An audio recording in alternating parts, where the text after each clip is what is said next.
Good evening everyone. I am Saksham Pandey, your physics teacher, and today we are going to continue with our chapter calorimetry. हम लोग ने heat capacity, latent heat capacity और specific heat capacity को जाना पिछली class में. आज हम लोग पढ़ेंगे कैलोरीमीटर, ठीक है. जिसके ऊपर ये चैप्टर का नाम पढ़ा है कैलोरीमेट्री, वही होगा. वो जो इंस्ट्रूमेंट होता है, एक इंस्ट्रूमेंट होता है कैलोरीमीटर. अब हीट के बारे में पढ़ रहे हैं तो वो हीट को ही मेजर करेगा कि एक बॉडी कितना लूज़ कर देती है हीट और दूसरी बॉडी उसको कितना गेन कर लेती है, ठीक है. उसी को मेजरिंग डिवाइस है ये हमारा कैलोरीमीटर. और हम लोग ये भी देखेंगे कि इस पे न्यूमेरिकल कैसे आ सकते हैं, ठीक है. फिर उसके बाद कुछ रीज़न्स जानेंगे कि हम लोग वाटर को, वैसे तो ये सब पिछली क्लास में डिस्कस किए कि हम लोग वाटर को क्यों कूलेंट मानते हैं, ठीक है, और कॉपर को क्यों यूज़ करते हैं हर जगह हीट के मामले में. चलिए, ये जब हम पूछेंगे तब बताइएगा. लेक्चर नंबर कोई बताएगा, इसी समय जान जाऊँ कोई रिवाइज किया है कि नहीं. 41.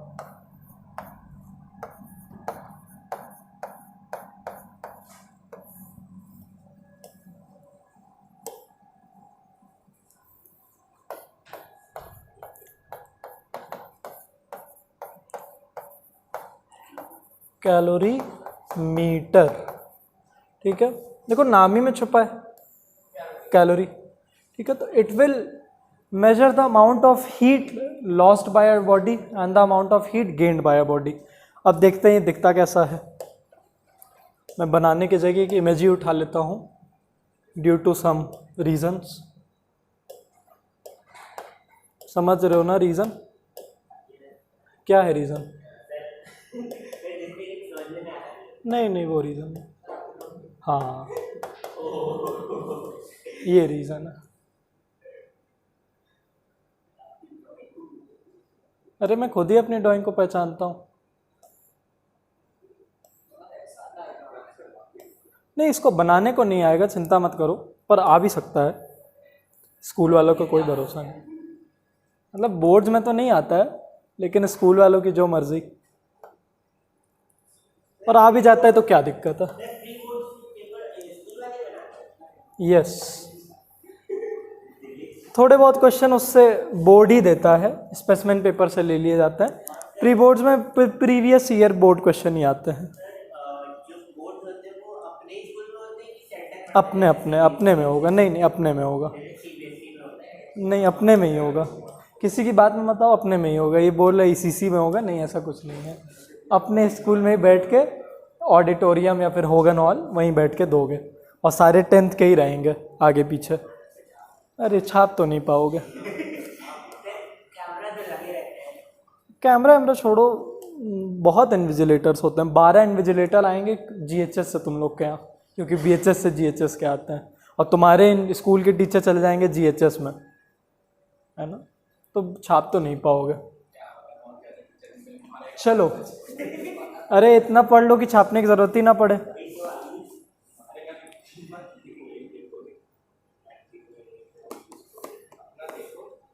ठीक है. तो कैलोरीमीटर की डेफिनेशन अगर सिर्फ 2 लाइन में लिखनी है तो लिख सकते हो. A cylinder. अब बेटा बात मत करो, ठीक है. कुशाग्र बात है ना, बात मत करो. अभी उधर बैठा देंगे. A cylindrical device used to measure the amount of heat gained और लॉस्ट बाय अ बॉडी, है ना. अब ये तो जान ही गए ना कि जब टेम्परेचर डिफरेंस आया तो हमेशा हीट का फ्लो होने वाला है, हीट एनर्जी का फ्लो होने वाला है. और कहाँ से कहाँ होगा? Colder body relatively. उन दोनों बॉडीज के बीच में जो भी हॉटर बॉडी होगा, कब तक होता रहेगा, एक्विलिब्रियम में ना पाए, ठीक है. तो वही ये मेजर करेगा कि एक बॉडी कितना लूज कर दी या कितना गेन कर दी. अब देख लेते हैं कि इसके क्या स्पेसिफिकेशन है. ये कैलोरीमीटर. ये कैलोरीमीटर क्या है? देखो, ये जो सबसे अंदर का वेसल है, inner vessel, this is made up of, कोई गैस? कॉपर. Cu. अब इसके 2 रीजन है why it is made up of Cu. The first reason is that it is a very good conductor of heat,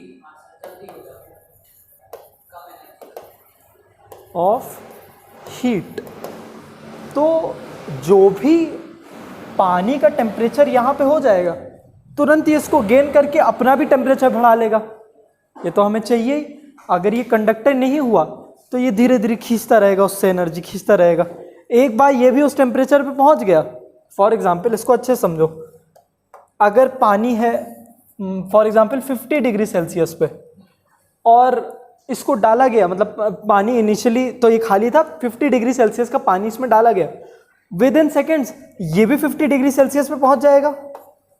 और जैसे ही ये 50-50 पहुंचा, कोई exchange of heat नहीं होने वाली। लेकिन अगर ये बैड कंडक्टर होता, जैसे मान लो प्लास्टिक होता, तो वो क्या करता, वो धीरे धीरे उसकी हीट खींचता रहता है ना। हीट एनर्जी तो फ्लो करने ही वाली है, भले वो bad conduct. There is nothing called as an insulator of heat. सब थोड़ा बहुत हीट लेते हैं, भले ट्रांसफर ना कर पाए, लेकिन ये तो इम्पॉसिबल है कि किसी बॉडी को तुम हीट ही ना कर पाओ, है ना। वुड को भी आग के सामने रख लो, वो भी गर्म हो जाता है ना। तो there are bad conductors but not insulators of heat. हाँ, खुद गर्म हो जाएंगे, ठीक है। जैसे लकड़ी भी, इसको मैंने यहाँ से गर्म किया, भले ट्रैवल ना करा पाए, लेकिन ये जल जाएगा। चलो, तो एक रीज़न कॉपर को यूज़ करने का ये है। दूसरा रीज़न है जो कि पिछली क्लास में डिस्कस किए थे, that is it has a very low, क्या, हाँ वेरी गुड, लो स्पेसिफिक हीट कैपेसिटी। अब इससे क्या फ़र्क पड़ रहा है, हाँ इसके पीछे बड़ा अच्छा रीज़न है। देखो, हमारा एंड गोल है कि कॉपर को भी इस पानी के टेम्परेचर पे लेते आए, वरना फ्लो ऑफ एनर्जी होती रहेगी अगर डिफरेंस है। तो अगर हम कुछ और यूज़ करते हैं, फॉर एग्जांपल हम लोग ग्लास यूज़ कर लेते हैं जिसका ये सी बहुत ज़्यादा है, ठीक है। कोई भी मटेरियल जिसका सी बहुत ज़्यादा है, इसका तो तुम्हें पता है 385 जूल पर केजी पर केल्विन है। तो इसको बहुत थोड़ी सी एनर्जी लगी इस टेम्परेचर को मेंटेन करने पे। तो उससे क्या हुआ, ये जो वाटर था इसने अपनी एनर्जी लूज नहीं की ज़्यादा, लेकिन हाँ थोड़ी सी तो लॉस कर ही देगा।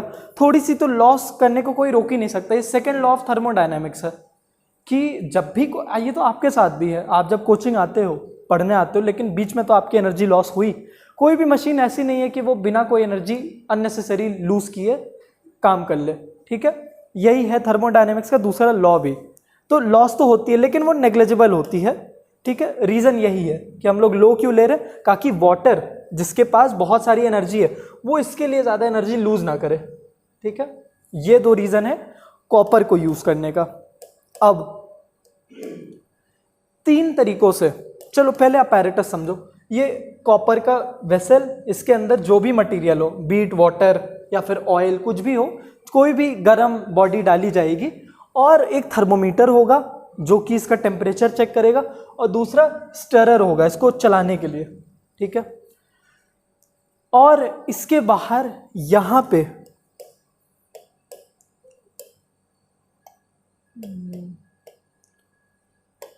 ये बना होगा वुड का, और यहाँ पे अंदर वुलन ब्लैंकेट्स डाले जाएंगे अंदर यहाँ पे।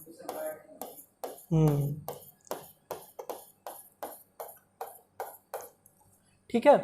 और ऊपर एक हीट रेजिस्टेंट लिड डाली जाएगी, मतलब ये भी वुड ही है ना, इसको रेजिस्ट करते ही है वुड, जिसमें 2 छेद होंगे, एक यहाँ पे थर्मोमीटर जाने के लिए, एक स्टेरर जाने के लिए। इतना पूरा पैरेटस है।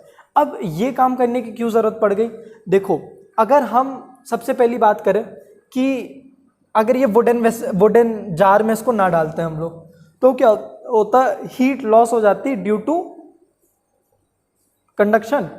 इसको जिस भी चीज़ के ऊपर रखते हैं वो उस पर हीट लॉस करने लगता, और कॉपर लूज करता, पानी से एनर्जी लेता, लूज करता, पानी से एनर्जी लेता, इसका टेम्परेचर ऑटोमेटिकली नीचे लाने लगना, ठीक है।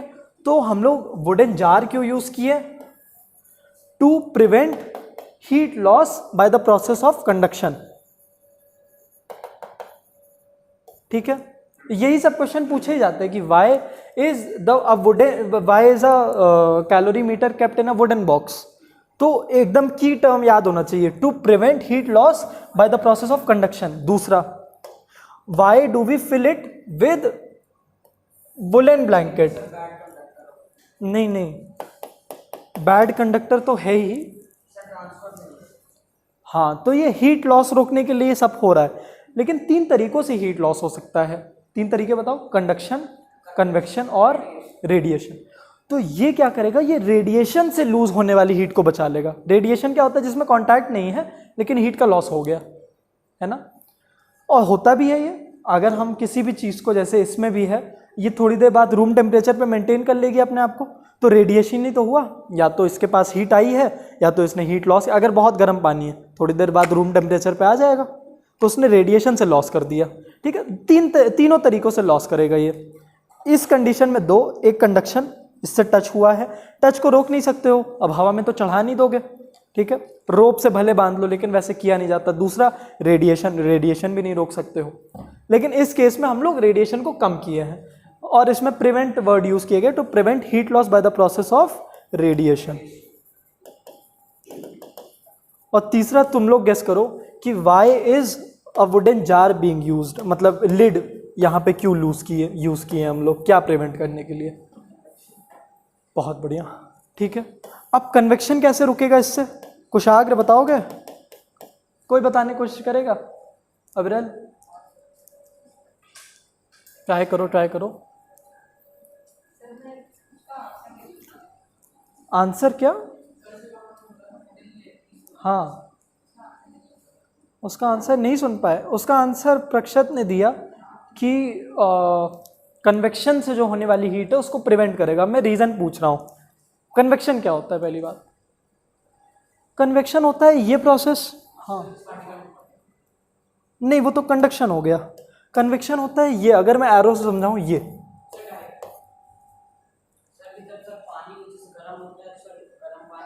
हाँ, वेरी गुड। देखो, हीट ट्रांसफर तो कंडक्शन हो गया जब कांटेक्ट है, लेकिन पानी में ही ये देखो, जैसे ये पूरा गर्म पानी है, अब इसमें से जो ठंडा पानी होगा वो नीचे आता रहेगा। क्यों? उसकी डेंसिटी ज़्यादा होगी, है ना, क्योंकि उसका वॉल्यूम कम होगा, तो वो नीचे आया, और जो गर्म पानी है वो ऊपर चला गया, और ये पूरे टाइम होता रहेगा। यही तो होता है ओशंस वगैरह में। आप लोग पिछली क्लास में पढ़ा था, due to anomalous expansion of water marine life जिंदा रहती है। तो नीचे बॉटम में क्या टेम्परेचर होता है पानी का?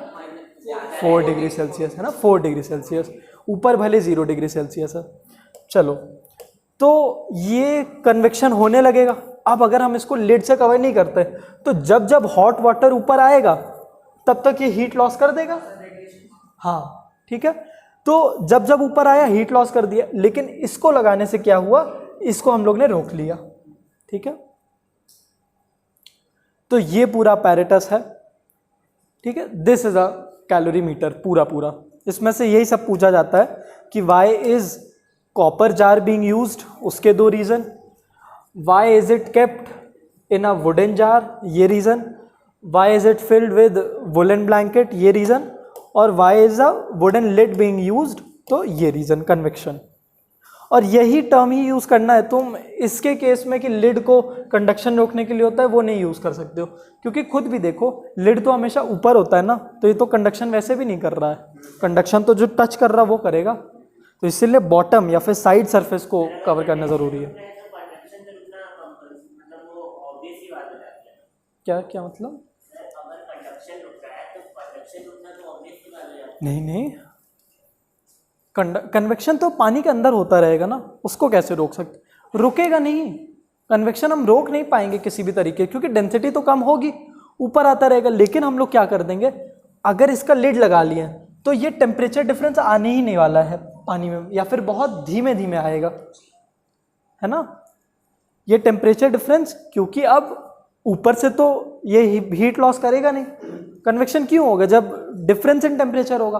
अगर ये मैंने मेंटेन कर लिया पूरे टाइम के लिए, तो फिर क्या दिक्कत है, आने ही नहीं वाला है कन्वेक्शन। क्लियर हुआ? कोई डाउट? स्टिरर, थर्मोमीटर का क्या काम होता है? टेम्परेचर चेक करना। तो वही उस मटेरियल का ही टेम्परेचर चेक करेगा। नहीं, कोई भी मटेरियल हो सकता है। इस एग्जांपल में हम लोग वाटर लिए हैं, but it can be anything.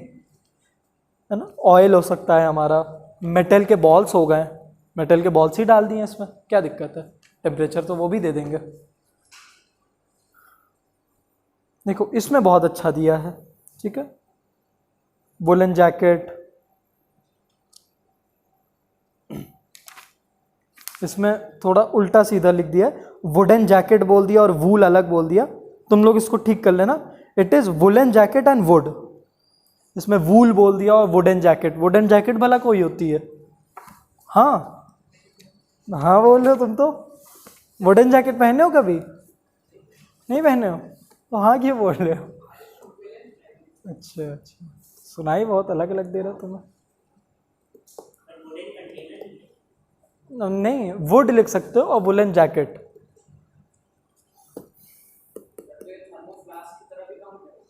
थर्मोफ्लास्क हाँ कर लेगा, ठीक है, क्योंकि वो भी वही करेगा, थर्मोमीटर उसमें भी है, बस ये सारे अटैचमेंट्स और किए गए ताकि एकदम एक्यूरेट टेम्परेचर मिले, ठीक है। फिर जो भी यहाँ पे टेम्परेचर मिलेगा we will convert it into calories, कैसे, हमारा जो ये एक्चुअली ये पानी कितने धीमे या कितनी जल्दी लूज करता है वो बता देगा ये। अब ये जैसे ही किसी भी टेम्परेचर पे पहुंचा, इससे इस थर्मोमीटर से क्या होगा, जैसे मान लो ये पानी हम लोग ने यहाँ पे रख दिया, ये पहले था 50 डिग्री सेल्सियस पे और 1-2-3 घंटे बाद ये पहुंचा 45 डिग्री सेल्सियस पे, अब हमें डेल्टा टी पता चल गया 5 डिग्री सेल्सियस का। फिर हमें क्यू जानने के लिए कि इसमें हीट एनर्जी कितनी है, हमने एम सी डेल्टा टी लगा दिया,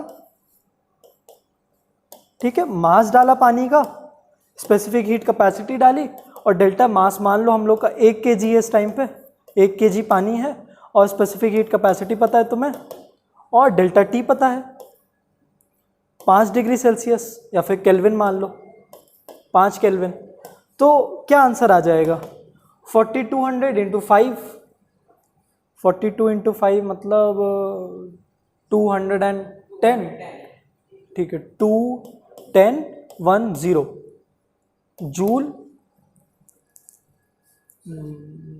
क्यू, नहीं इट विल बी इन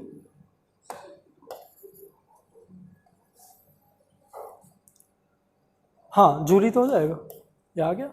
तो इसकी हम लोग को हीट एनर्जी पता चल गई इस पानी की, है ना, इसीलिए इसको यूज किया जाता है। मतलब ये चीज अलग से बताई है मैंने, ये चीज आपके कोर्स में है नहीं, आपके कोर्स में सिर्फ अपैरेटस को समझाया गया है, इतने पे लाके ये 3 चीज समझा के छोड़ दिया गया है। हाँ ये सब यूज नहीं है उसका, देख लो खुद ही देख लो, है ना, ये अपैरेटस समझा के उसके बाद डायरेक्टली प्रिंसिपल ऑफ कैलोरीमीटर या फिर प्रिंसिपल ऑफ कैलोरीमेट्री पे लेता गया है।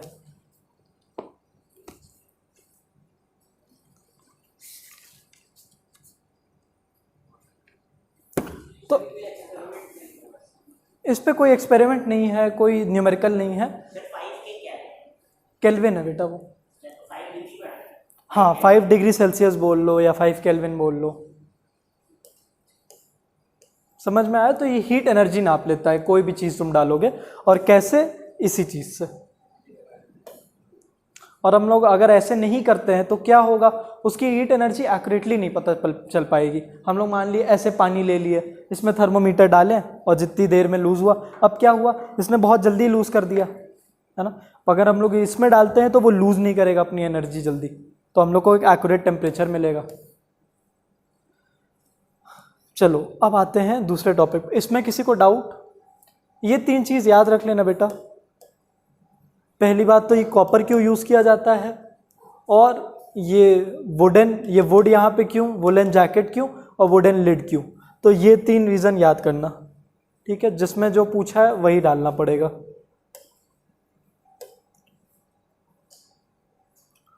अब पेज पलटो, देखो अगला, या फिर उसी पेज पे लिखा है principle of method of mixtures, या फिर अंदर लिखा है और principle of calorimetry. Now this is a tricky part, इसने बोला है principle of method of mixtures, मतलब हम लोग क्या करेंगे, अब दो अलग अलग टेम्परेचर वाले लिक्विड सॉलिड, हम लोग इस केस में लिक्विड्स लेते हैं, समझना आसान होगा। दो अलग अलग टेम्परेचर के लिक्विड्स को लिया और एक कॉमन फ्लास्क में डाल दिया। अब क्या होने वाला है, मान लो एक 30 डिग्री सेल्सियस का, एक 50 डिग्री सेल्सियस का, हमने एक में डाला तो क्या होगा, हाँ दोनों के बीच में हीट ट्रांसफर होने लगेगा। अब नहीं, सेम लिक्विड ही मान लो, वैसे अलग अलग हो भी तो कोई दिक्कत नहीं है, लेकिन हम लोग इजी के लिए, इजी पड़े, हम लोग सेम ही मान लेते हैं। देखो बेटा, चलो समझा ही देता है। टॉपिक है principle of method of mixtures.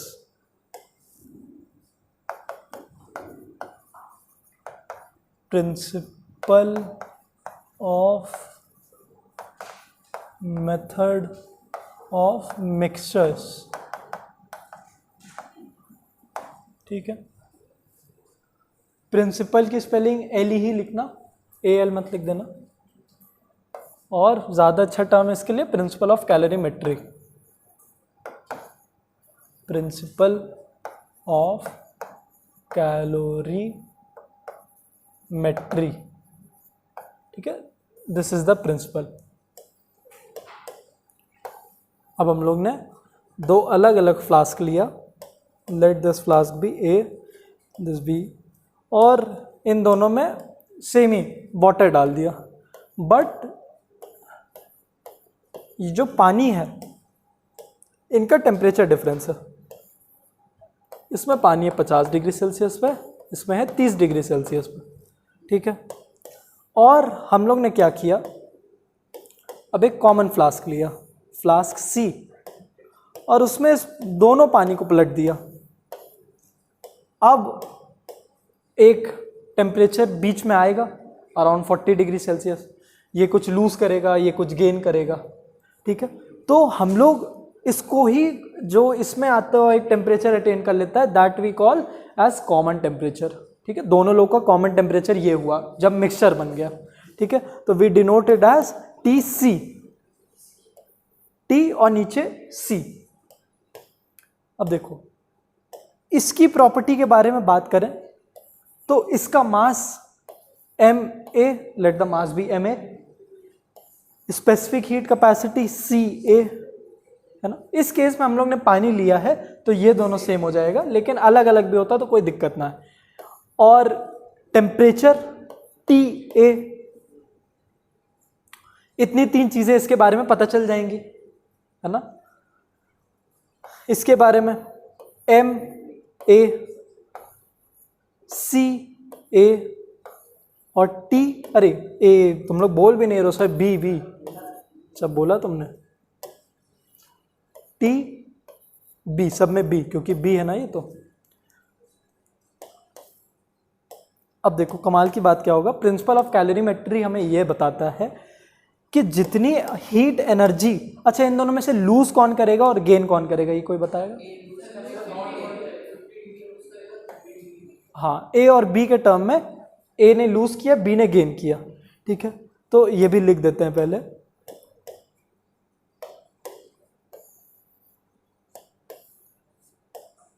Heat energy lost, ठीक है। और इसने क्या, हीट एनर्जी गेन्ड, है ना। प्रिंसिपल ऑफ कैलोरीमेट्री सेज कि जितनी हीट एनर्जी लॉस की है उतनी हीट एनर्जी ये गेन कर लेगा, है ना। अब इसकी एनर्जी इसने जितनी भी लूज की, आयुष कौन बात कर रहा है बेटा, कोई तो बड़ा बात कर रहा है, बात मत करो बेटा। हाँ तुम्हारी आवाज़ हमको बड़ी आ रही है आयुष। हाँ शक्ल एकदम ऐसे सीधे बना लेगा, इसकी तरफ मैं देखा इसकी आवाज़ और मुझे लगा ये दोनों हंसते रहते हैं, हमें लगा इन दोनों में से कोई बात, पर फिर लगा अविरल की आवाज़ तो ऐसी नहीं है, आयुष की आवाज़ पूरे टाइम आई पड़ी है। क्या हो बेटा, ज़्यादा तीखा लग गया क्या जो खाए हो? मैं मना कर ही रहा था तुमको, अब देखो कोई बात नहीं, घर जाके ठीक कर लेना। चलो, तो एनर्जी लॉस्ट, तो energy is denoted as Q। क्या होगा उसका फॉर्मूला, MC डेल्टा T, ये याद कर लो। तुम लोग न्यूमेरिकल तो लगाए नहीं, वरना ये अच्छे से याद होता। ये इसका तरीका होगा निकालने का, और क्योंकि हम लोग MA लिए हैं तो A इसको मान लेना, इसको A, और डेल्टा T नहीं पता होगा हमें, डेल्टा टी कैसे पता चलेगा? हाँ, टीसी पे। टीसी होगा क्या? देखो, टीसी कॉमन टेम्परेचर हो जाएगा हमारा, और इस केस में हमारा जो टी होगा वो होगा टीसी, अरे T A minus T C, क्योंकि इसका टेम्परेचर इससे ज्यादा होगा। अब अगर मैं टीसी की बात करूं तो देखो टीसी बीच में आएगा, टीसी का टेम्परेचर ए से कम होगा, टी ए से। टी ए का टेम्परेचर सबसे ज्यादा, टीसी का उससे कम, लेकिन इसका ज्यादा होगा टी बी से। तो ये इसकी चीजें हैं। तो हमें इनका डेल्टा टी जानने के लिए क्या करना पड़ेगा? T A minus T C कर देंगे, ठीक है। ये इसकी हीट एनर्जी जो उसने लूज की है यहां पे आके, इसका फॉर्मूला ये हो जाएगा, ठीक है। तो इसको छू भी नहीं सकते अच्छे से, ठीक है। आगे बढ़े। अब तुम लोग बताओ इसकी हीट एनर्जी गेंड का क्या फॉर्मूला होगा? एम बी, रुक जाओ अवरल, आगे सही बोल रहे हो, सी बी, गुड गुड, कुशाग्र, आगे सबसे मुश्किल पार्ट इसको मिल गया। अब डेल्टा टी तुम बताओ, डेल्टा टी की इक्वेशन क्या बनेगी? मैं हिंट दे दे रहा हूं, इसको देख के बताना। बेचारे की किस्मत इतनी खराब है, इसको सबसे मुश्किल मिलता है। चलो आयुष बेटा तुम ट्राई करो। Harsh, T A minus T B, नहीं प्रक्षर, अरे वेरी गुड, ठीक है, T C minus T B. क्योंकि देखो टी बी का टेम्परेचर तो इससे कम है ना, तो हम लोग इस कॉमन टेम्परेचर से, टी ए की तो बात ही खत्म हो गई, हम लोग ये कॉमन टेम्परेचर को लेंगे, ठीक है। अब ये कॉमन टेम्परेचर, चलो इस एग्जांपल में ले भी लेते हैं। कॉमन टेम्परेचर मान लो 40 डिग्री सेल्सियस है, ठीक है। अब देखना दोनों की बात एक ही आएगी, ये 10 डिग्री लूज करेगा, 10 डिग्री वो गेन करेगा। देखो अगर मैंने इसकी केस की बात की तो यहां पे मैंने लिखा था T A minus T C, तो टी ए कितना था 50, टी सी 40, तो 10 डिग्री सेल्सियस का यहां पे चेंज। और यहां पे मैं करूंगा जो कि प्रक्षत ने बोला कि sir T C minus T B कर दीजिए, तो ये भी टी सी है हमारा 40, टी बी है 30, तो ये भी 10 डिग्री सेल्सियस का चेंज लाएगा। तो सही तो है, जितना इसने लूज किया इतना गेन। लेकिन ये तो टेम्परेचर की बात है, हमें तो एनर्जी निकालनी है, ठीक है। तो एनर्जी निकालने के लिए अब देखो इसमें से अगर कोई भी क्वांटिटी अननोन है तो मैं टी तो पता चल जाएगा, सी तो पता चल जाएगा, लेकिन अगर मास अननोन है तो तुम इस चीज से निकाल सकते हो। अब प्रिंसिपल ऑफ कैलोरीमेट्री पूरा ये है, अगर इसको लिखें, heat energy lost by a body will be equal to heat energy gained by another body।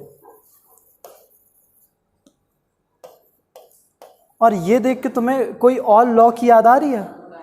हाँ, थर्मोडायनेमिक्स की, और वो भी किस पे बेस्ड है? Law of conservation of energy पे। Energy neither be created, can only be transmitted या फिर transform to one form to another. इसमें ट्रांसफॉर्म नहीं हुई है, ट्रांसमिट हुई है इसमें से उसमें, ठीक है, ट्रांसफर की गई है जी। हाँ, सेम ही फॉर्म है, एक जगह से दूसरी बस ट्रांसफर हुई है, कहीं भी हम लोग ने डिस्ट्रॉय नहीं किया, ठीक है। वॉल्यूम पे कैसे? वॉल्यूम पे कैसे?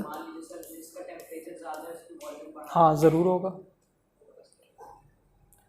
जितनी भी चीजें, जितनी भी फैक्टर्स हीट एनर्जी को अफेक्ट करती हैं उन सब पे डिपेंड करेगा। किसकी? हाँ दिया रहेगा कि वो इनिशियली इस टेम्परेचर पे था, जब कॉमन डाले तो इस टेम्परेचर पे पहुंच गए दोनों। अब निकालो कि दोनों का, हाँ कॉमन का भी, और एक का मास भी दे देगा, तुम्हें बोलेगा इसका मास ढूंढ दो, ठीक है, या फिर उसका मास ढूंढ दो, दोनों में से कुछ भी, इसकी स्पेसिफिक हीट कैपेसिटी ढूंढ दो। नहीं, टेम्परेचर तो पता ही था, टेम्परेचर ढूंढा नहीं है हम लोग ने, टेम्परेचर नहीं ढूंढा है। अब जो भी चीज़ तुम्हें कोई एक चीज़ तुम ढूंढ पाओगे, ठीक है। अब heat energy lost by body, इसने लूज की, तो इसकी हीट एनर्जी मतलब Q A will be equal to Q B, simple सी बात यही है। तो इसकी वैल्यू ही डाल देते हैं, इसका मतलब है M A C A delta T, मतलब T A minus T C will be equal to M B C B T C minus T B, ये आएगा। अब जो भी एक वैल्यू अननोन है क्रॉस मल्टीप्लाई करके निकाल लेंगे। सबकी दी रहेगी तो तुम्हारा काम क्या है, क्वेश्चन पढ़ोगे तुम बस। कोई एक वैल्यू, फॉर एग्जांपल एक मैंने क्वेश्चन लिया कि we have taken 1 kg of water at a temperature, चलो पुट भी करते हैं, 1 kg of water, 1 kg of water with specific heat capacity बता देगा। चुटकी क्यों बजाते हो बेटा, नहीं ऐसे नहीं करना, हमारा भी बहुत मन करता है ये करने का लेकिन नहीं कर सकते हैं। चलो फिर initially at temperature 50 degree Celsius, फिर there as another liquid. अब इस केस में हम लोग ने वाटर ही लिया, लेकिन अगर ये वाटर ना होता तो इसका वो मास बता देगा, ठीक है। मान लो अगर ऑयल होता, कोई ऑयल होता, तो उस केस में जो सबसे अच्छा क्वेश्चन बन सकता है वो है स्पेसिफिक हीट कैपेसिटी का। ऑयल का तुमको बोल दिया कि 2 kgs ऑफ ऑयल है और इसका टेम्परेचर है 30 डिग्री सेल्सियस, सब कुछ पुट करके तुम्हें ये ढूंढना होगा। वो नहीं मैटर करता कि तुम्हें ढूंढना क्या है, वो मैटर करता है कि तुमने ये इक्वेशन सही बना ली है कि नहीं, ये वाली, ठीक है। जैसे ही तुमने ये सब बना लिया, और सबसे इंपॉर्टेंट पार्ट यही है, ठीक है, फिर बोलेगा we have prepared a mixture, पर इस केस में इसी के साथ चलते हैं। इतना मुश्किल वैसे आता नहीं है कि उसने कोई और, मैक्सिमम केसेस में सेम ही मटेरियल ले लेता है और टेम्परेचर डिफरेंस में लाके दोनों को मिक्स कर देता है। तो मास इसका पूछेगा वो, we don't know the mass of the liquid या फिर बी, और इसकी भी वही चलेगी 4200 जूल पर केजी पर डिग्री सेल्सियस, है ना, और टी बी इसका 30 degree Celsius. We have prepared a mixture of liquid A and liquid B in a flask C, बस, है ना। इतने पे भी नहीं कि we have prepared a mixture in flask C, बस बोलेगा we have prepared a mixture, now tell the mass of liquid B, है ना, इतनी चीज बताएगा। फिर ये सब काम तुमको करना है, और लास्ट में जाके अगर मैंने यहाँ पे पुट भी कर दिया तो देखो एम ए कितना 1 kg 4200 और ये 10 डिग्री सेल्सियस, ये पूरा नहीं लिख रहा हूँ, 4200 समझ लेना क्या है वो, और ये एम बी छोड़ देते हैं, फिर चुटकी,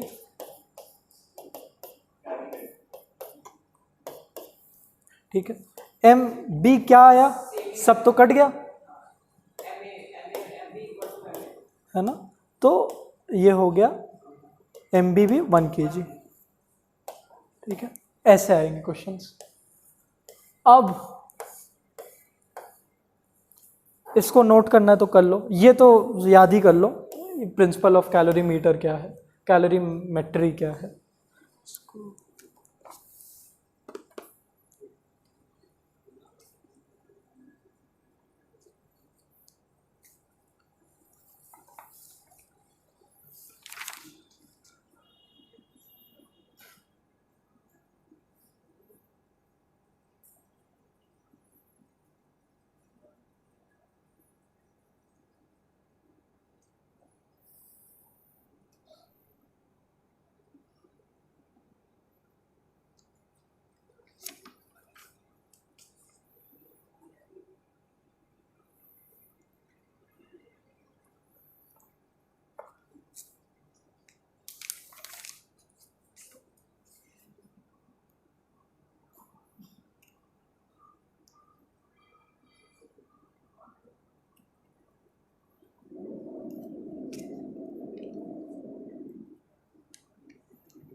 ठीक है।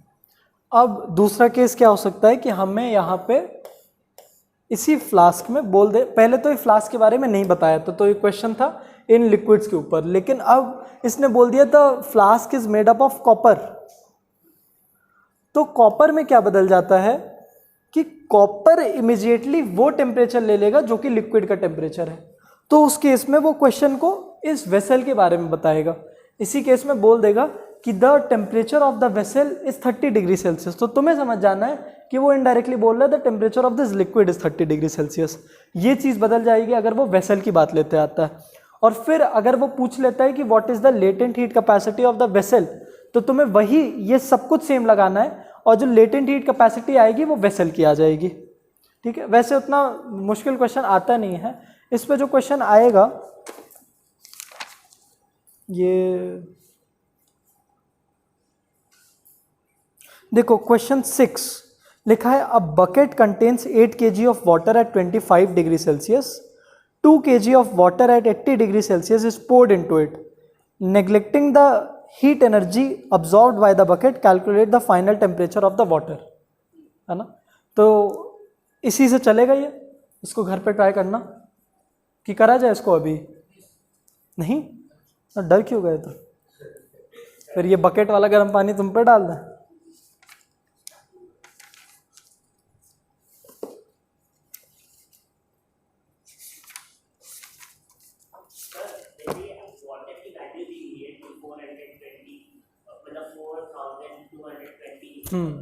क्या है ये वैल्यू? ये है क्या?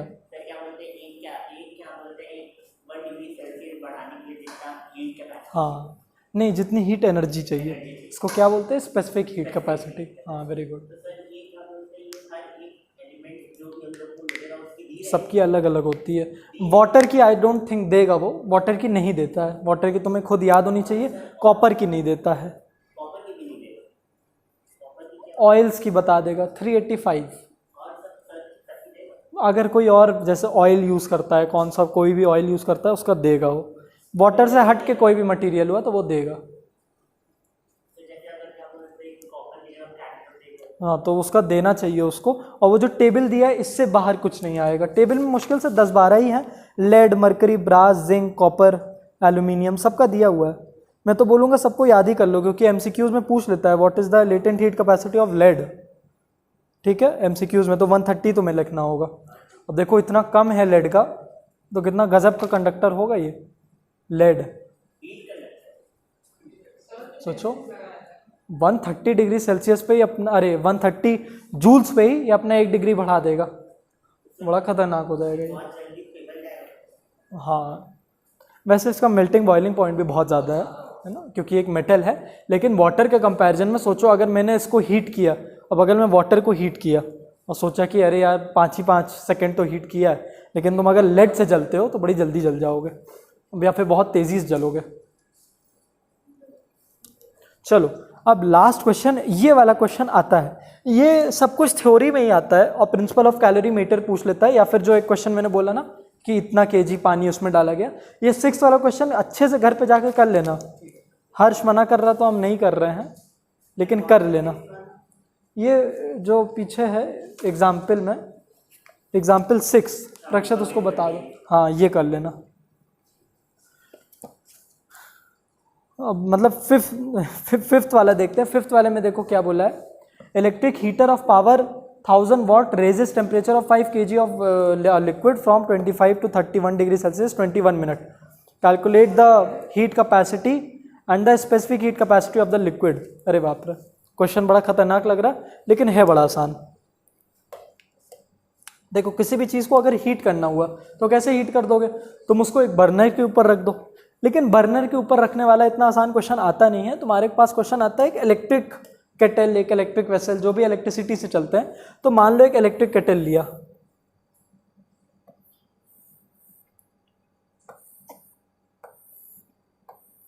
वाह क्या ड्राइंग है मेरी। कुछ और तो नहीं दिख रहा ना? ये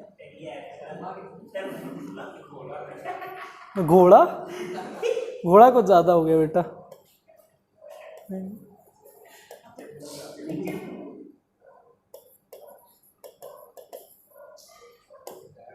दिस इज मॉडर्न आर्ट, ये तुम्हें नहीं समझ में आएगी।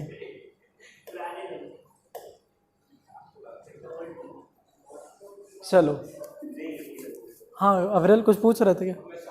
ठीक, इलेक्ट्रिक केटल, अब ये बताएगा इसकी पावर, ठीक है, क्वेश्चन में बता देगा इसकी पावर। पावर किस में बताता है? वॉट्स में।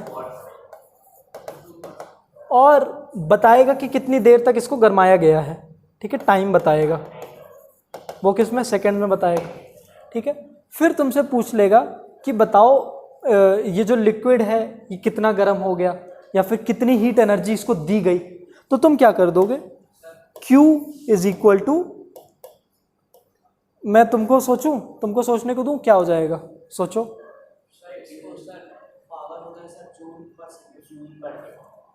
देखो इसका बड़ा सिंपल है, हीट एनर्जी निकालने के लिए कि ये पानी कितना गर्म हो गया इतनी देर में, सिंपल सी चीज़ है, जो पावर होता है उसका फॉर्मूला क्या है? हाँ, जूल अपॉन टाइम, मतलब work upon time, energy upon time, energy भी जूल ही होता है, तो एनर्जी अपॉन टाइम। लेकिन अगर सिर्फ पावर पूछता है, ये समझाने के लिए है, यहाँ पे हमेशा वर्क लिखा जाता है, ठीक है, एनर्जी नहीं। और ये एनर्जी हमारी यहाँ पे Q है, हीट एनर्जी, इसको कर दो तो Q क्या आ जाएगा? Power into time. और अगर तुम्हें देखना है कि ये Q किस में आना चाहिए, जूल्स में आना चाहिए, तो करके भी देख लो। पावर वॉट में है और what is joule by second, और ये सेकेंड में है, तो कट कट के ये जूल ही में देगा, ठीक है। तो दिस इज द फॉर्मूला, जब भी हीट एनर्जी पूछे तो तुम्हें ये बताना होगा, ठीक है। ये हमारा फॉर्मूला, इसी टाइप का क्वेश्चन आता है, अच्छे समझ लो, ये आता ही आता है। अगर इसमें से कोई न्यूमेरिकल आएगा तो इसके बहुत ज़्यादा चांसेस हैं, मगर इतना इजी क्वेश्चन नहीं पूछेगा कितनी हीट एनर्जी मिली, इसको पूछेगा what is the specific heat capacity of this liquid. या फिर चलो इस केस में मैंने सिर्फ बोला, चलो तुमको क्वेश्चन दे ही रहा हूँ, हीट कैपेसिटी ढूंढ दो इस लिक्विड की, अगर जो पावर है वो है 100 वॉट की और चला है 10 सेकेंड तक, और इसका टेम्परेचर बढ़ के हो गया है 25 डिग्री सेल्सियस से 30 डिग्री सेल्सियस तक, ठीक है। चलो इसको सॉल्व करो, हीट कैपेसिटी ढूंढो इस लिक्विड की, जो भी लिक्विड इसके अंदर भरा है। मास नहीं, इसीलिए मैंने हीट कैपेसिटी बोला, हीट कैपेसिटी में तो मास आता नहीं है बेटा, वैल्यूज है तुम्हारी, देखो लिखा तो है 100 वॉट 10 सेकेंड, इसके नीचे ये power into time, Q is equal to power into time. तुम्हें C फाइंड करना है, कैपिटल C। कैपिटल C क्या होता है? इतना तो बता दो बेटा, कैलोरी होता है। अच्छा नहीं बेटा, हीट कैपेसिटी, हीट कैपेसिटी को C डैश, चलो सही होगा, C डैश बोल देना। हाँ C तो उससे भी, पर वो स्मॉल c से होता है। नहीं स्पेसिफिक नहीं ढूंढना, अगर स्पेसिफिक, चलो ठीक है, पहले ढूंढो हीट कैपेसिटी, अविरल ने काम और बढ़वा दिया, फिर ढूंढ लो स्पेसिफिक हीट कैपेसिटी, 1 kg है, ठीक है। C ढूंढो, स्मॉल c भी ढूंढ दो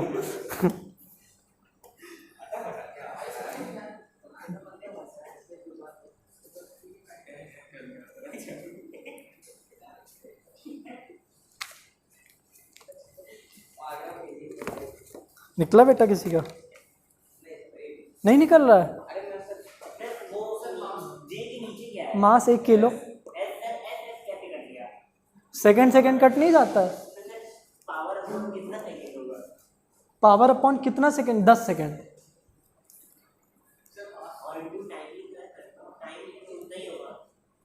अरे नहीं, वो मैं समझा रहा हूँ कि ये जूल ही आएगा, इसको हटा दो, extra knowledge is also dangerous, ये हटा दो, तुम इतना ही याद रखो, वो मैं प्रूव कर रहा था। चलो आज बहुत दिनों बाद फिर से देखते हैं वोटिंग। प्रक्षत का है 200 जूल्स पर सेल्सियस। अरे ये क्या हुआ?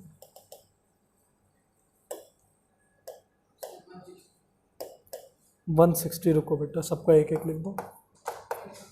और हर्ष का है क्या है 270, ये सेम जूल। अविरल तुम्हारा क्या है बेटा? तुम्हारी हंसी है, तुम हंसी रहे हो बस, बता दो यार, सोच रहे हो, हाथ डाल के देख लो।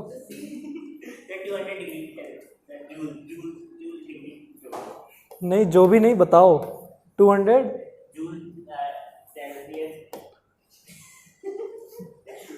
200 जूल पर सेल्सियस।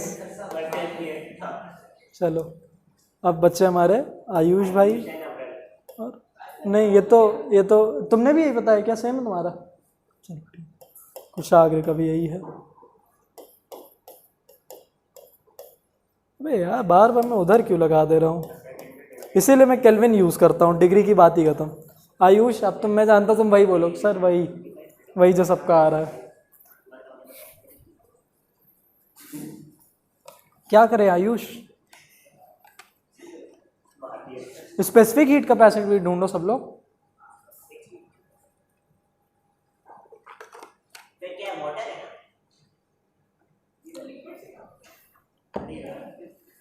हाँ वैसे सही बात है, अविरल ने सही बोला, लिक्विड से क्या मतलब है, कुछ भी हो सकता है ये। ऐसे देखा जाए तो फिर वाटर नहीं है, क्योंकि इसका ये आ रहा है, इसका मतलब ये वाटर नहीं है।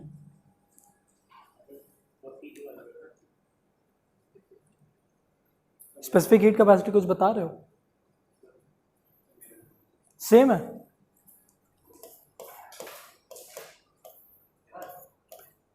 जी बहुत इजी था। और किसी का स्पेसिफिक हीट कैपेसिटी? थोड़ी सी उसमें गलती है, -1 की गलती है। अच्छा मत करो बेटा, वो चीज़ मत सीखो, हमें भी नहीं अच्छा लगता, खासकर जब डिग्री सेल्सियस हो। चलो बाकी सब लोग तो हार मान चुके हो। चलो हो गया, 1 सेकेंड। देखो इसकी हीट एनर्जी जानने के लिए तुमने 100 वाट इंटू 10 सेकेंड कर दिया तो 1000 जूल आ गई, ठीक है। फिर तुमने यूज़ किया होगा formula Q is equal to M नहीं C delta T। C delta T, C तुम्हारा पता नहीं है तुम्हें, तो C is equal to Q upon delta T। चलो सॉल्व कर रहा हूँ, देखो ऐसे ही किए होगे सब लोग, क्योंकि सबका सेम आया मतलब सही आया होगा। 1000 अपॉन 5 डिग्री सेल्सियस का चेंज, ठीक है, जूल और ये डिग्री सेल्सियस, तो ये 20 से काट के 200, ठीक है सबका ये तो सही है, 200 जूल पर डिग्री सेल्सियस, ये सबका आया, ठीक है। अब स्पेसिफिक हीट कैपेसिटी क्या हो जाता है? C dash is equal to MC delta T, मतलब सिर्फ M ऐड हो गया। तो हमें क्या कर देना है अब ये ढूंढने के लिए, हमें बस Q is equal to MC delta T। C dash is equal to Q upon M delta T, है ना। और ये चीज़ तुमने ऑलरेडी निकाल ही दिया, यही निकाला है, तो 200 जूल पर degree Celsius upon 1 kg, that will give you what? Same 200 joule पर kg पर डिग्री सेल्सियस। ठीक है। तो अब देख लो, तुमने खुद ही अपने आप को डिफाइन किया है। मैं देख के बोला भी कि बहुत छोटी सी चीज़ करनी है तुमको, इसीलिए इसने बड़ा समझदार है, इसने मुझे धीमे से कॉपी दिखाई, क्योंकि जानता था मैं बोल दूंगा आ जाओ बेटा तुम लोग भी आ जाओ। चलो कोई डाउट जल्दी?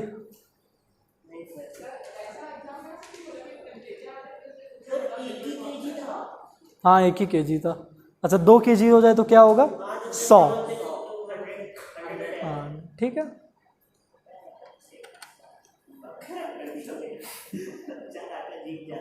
चलो अच्छा है, खराब तो हुआ। हेयर कट अच्छा लग रहा है तुम्हारा बेटा।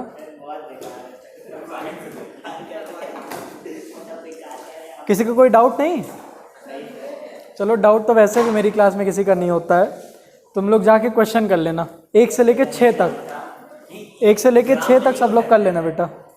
ग्राम में भी हो सकता है ज़रूर, लेकिन फिर ग्राम में तुम्हें केजी में कन्वर्ट करना पड़ेगा, तभी यहाँ पे केजी, यहाँ पे ग्राम नहीं लगा सकते हो, तो पहले ग्राम को केजी में करना, ठीक है। जो है सबको ऐसा यूनिट में लाना, तभी ये कर सकते हो तुम। नहीं नहीं, सिर्फ उसको ग्राम को केजी में कर दो और फिर केजी को डिवाइड कर दो। नहीं नहीं, ग्राम नहीं कर सकते हो। पहले मान लो अगर ये 100 ग्राम होता, 1 किलो की जगह 100 ग्राम होता, तो 100 वो 0.1 केजी उसको करके तो 0.1 केजी नीचे आता, एक और तो 2000 हो जाता वो, है ना। वो 0.1 हटाने के लिए ऊपर 10 से मल्टीप्लाई कर दे तो 2000 जूल पर केजी पर डिग्री सेल्सियस हो जाता। ठीक है, चलो, थैंक यू।